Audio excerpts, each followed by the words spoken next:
Hey, what's going on, guys? So, yeah, I've had some. Hey, check this shit out. Isn't that cool? It's a capacitor, and yes, it's been discharged, so it's not going to light me up. It was on the air conditioner. I think this guy is a little bit. He wobbles a little bit, so that means that capacitor's probably going bad. It'll still work in a pinch, but it's not kicking anymore. Whenever you have a capacitor for your AC, anything that gets a motor started of any type. But that's the hermetically sealed parts. That's going to be for the fan motor at the top, and that's for the compressor.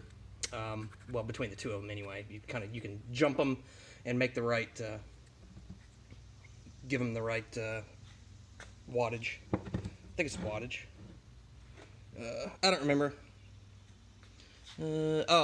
Geez, it works on farads. Whatever. So anyway, that's capacitance.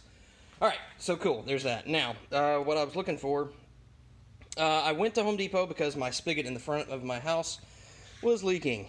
So I'm like, cool. I know what to do. Got a turnkey. Went to the road.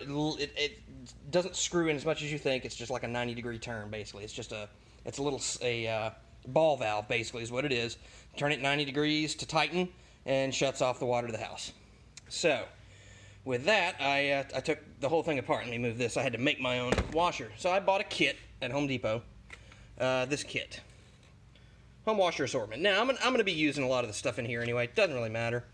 But I didn't have the right one, so I had to make one. And that's basically that guy right there. So if you got a faucet on the outside of your house, you take that guy off. Jesus, it's going to be weird. You can take that guy off. So I'll show you what it looked like initially. That's that guy. Alright. Now, these grooves, it's not made with those grooves. Those grooves got put in there, and now it's chipped, and it's hard, and it's just doesn't seal that well anymore. It's a 3/8. Alright, 3/8. It's not good anymore. But while I was about to put it back together, and I was noticing, I went ahead and took this off. So you take the cap off, right? You take the handle off, alright? And then this comes off, alright? And in here, look at that. There was, let's see if I can find it. Here it is. This guy. Hey, look, it's like, wow, that's a weird looking one. Well, it started out life looking, like that. So basically, I'm rebuilding this entire faucet, piece by piece. And there was a washer, that little brass guy, he's gone too. So it's worth it to go ahead and get the kit, unless you know exactly which sizes you're looking for. Chances are there will probably be something that'll fit there.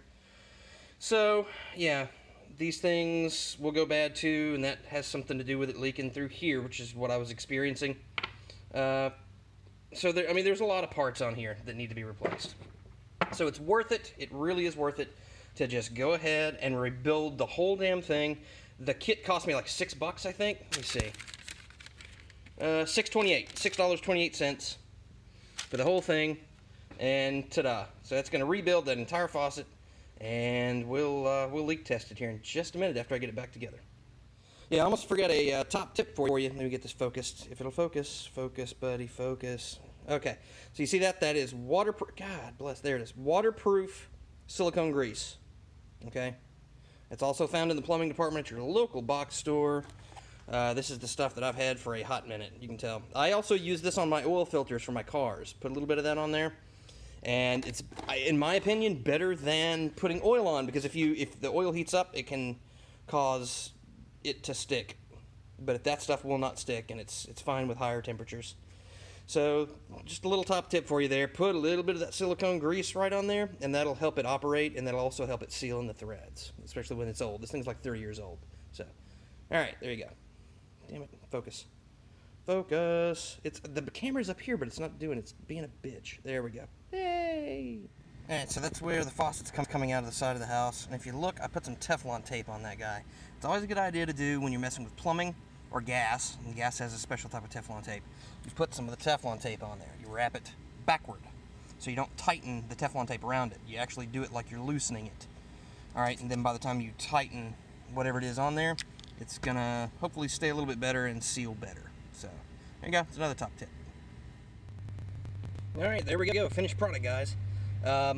You see I have it turned, and the reason I have it turned is because The previous owners of the house had this rock put on, and that rock gets in the way of this. But where it's at, I can turn it free, cut it off, and I'm really not even cranking on this either. You can see 2 hands.